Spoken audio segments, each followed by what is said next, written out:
everyone, today we're going to read The Boy Without a Name.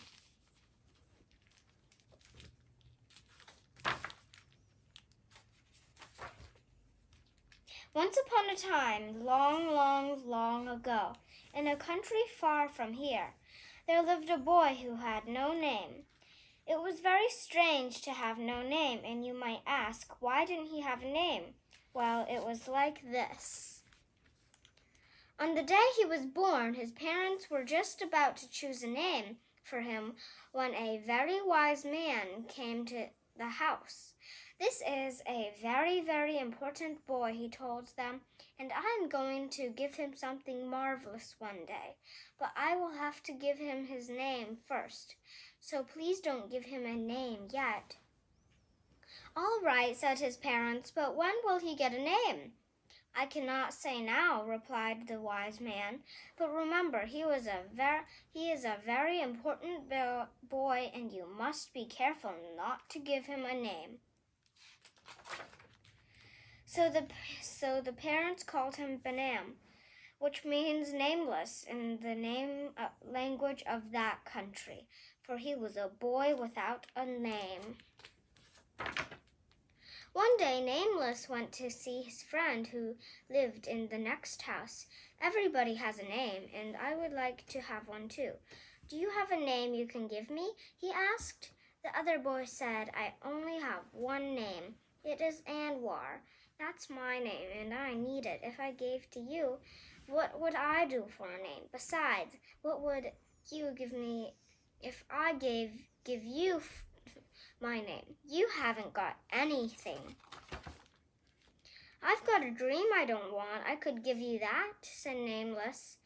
But how can we find out how to get a name and how to pass on a dream from one person to another? Asked Anwar.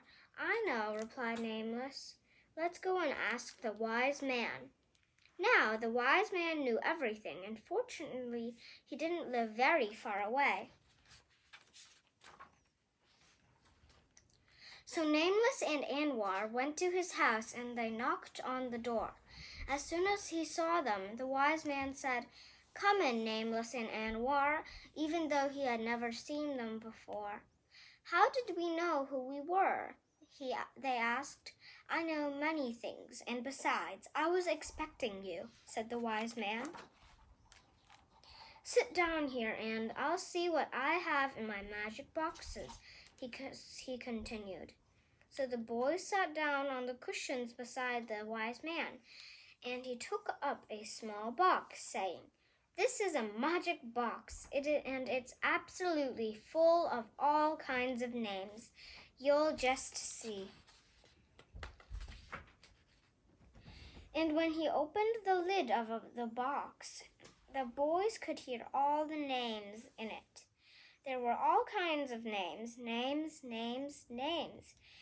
saying themselves, names saying other names from all the countries of the world. And the wise man picked a name out of the box and handed it to Nameless. And the name jumped onto his hand, ran up his arm, and sprang onto his shoulder, and it went into his ear and right into his head. And suddenly he knew that he had a name. Hooray, hooray, he said, I've got a name. I'm Houzini.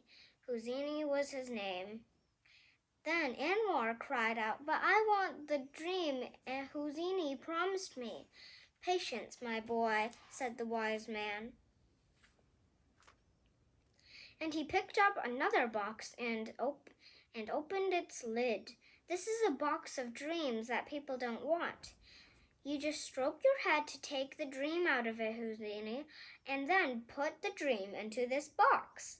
And Houzini did so, and sure enough, when he stroked his head, he found that the dream came into his hand, and when he put his hand down near the box, the dream popped into the box. Then the wise man took up another box, and he opened the lid and said, This box is full of wonderful dreams, and the two boys could see all sorts of marvelous dreams inside. Wonderful, wonderful dreams. I'm going to give you each one dream each, said the wise man, and he asked them to each pick a dream, and they did, and in the dreams, as soon as they caught hold of them, ran up to their arms, onto their shoulders, and into their ears, and right into their heads, just as Houdini's name had done. And after that, forever and ever, Houdini had a name. And the two boys, Houdini and Anwar, always had wonderful dreams. The end. I like this book because it has lots of dreams that are wonderful. Bye. I hope you like this book.